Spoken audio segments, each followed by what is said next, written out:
Today, I'd like to share with you 3 secrets to radically transforming the relationship with your young person who might be struggling.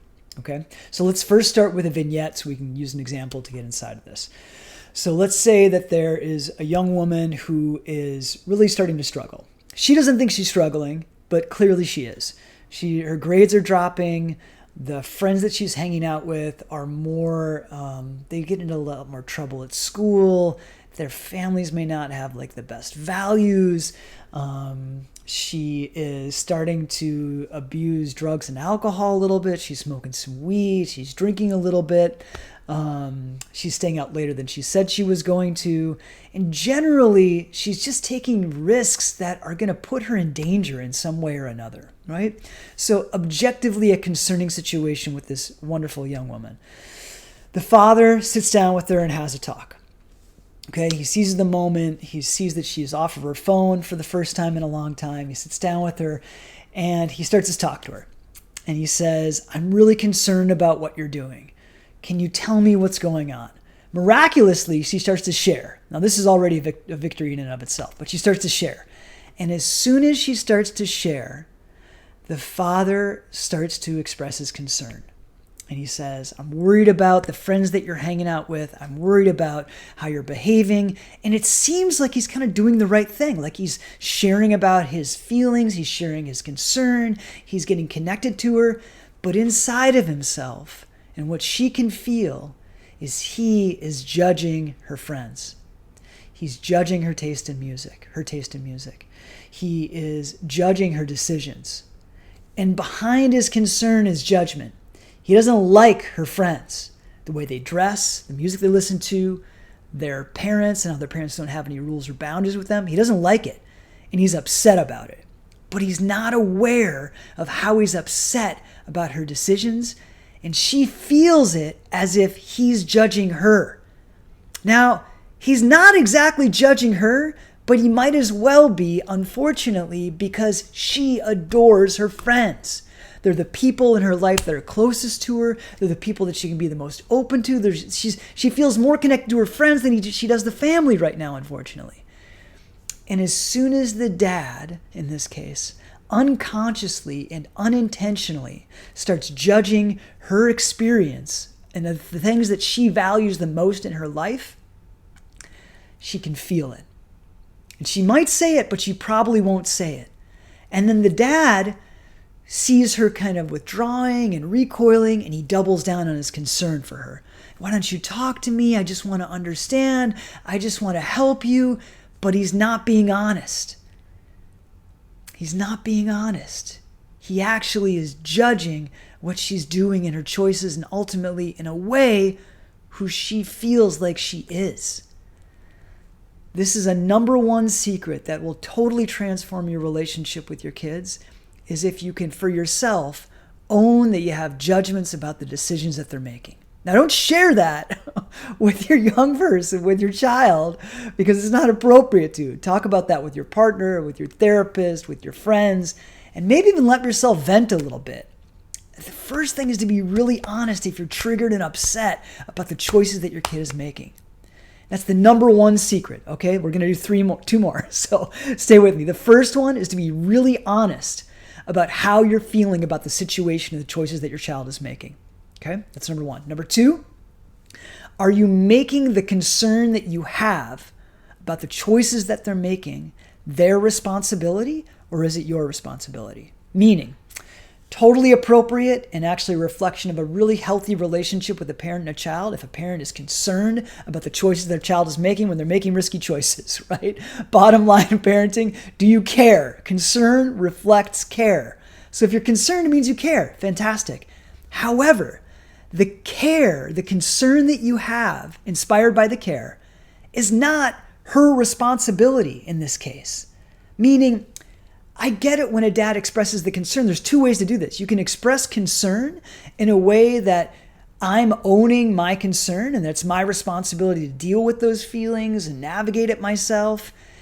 But it doesn't hinge on her to do something differently to not be concerned. She's going to do whatever she's going to do, and we get to feel concerned. The hinge point is, are we making her responsible for our emotional well-being? So when you're expressing your concern about what she's doing, it's so important to say and to name. Now, I get it. I'm going to be concerned about you probably no matter what for the rest of your life, to be honest. How I manage that, I'll manage that. I'll find my way, right? But I want you to know that when you make these different choices that are edgy and risky, it affects me, it impacts me. Now, again, you probably have enough to deal with, my dear. I don't even know what you have to deal with. I'd love to know someday. Not right now, but I'd love to know someday what you're going through, what you're experiencing.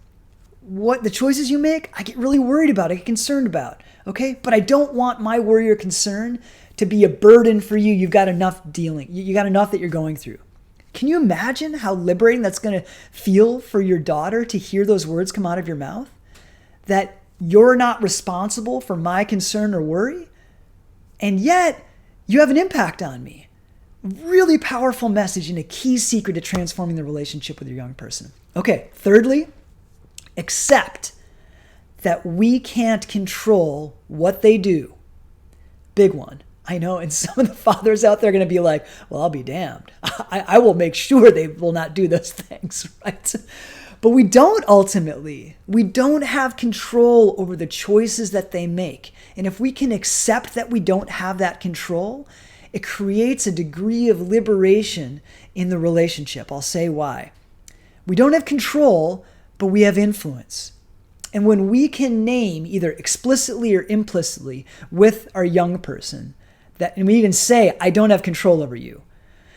And as long as you're my child and you're living with my house, there's going to be certain rules and boundaries that you need to adhere to. And if you don't adhere to them, that's okay. That's your choice. There are just going to be certain impacts and consequences about how I parent you and what's important to me and how the structure that we have in our lives as a parent and as you're my kid, right?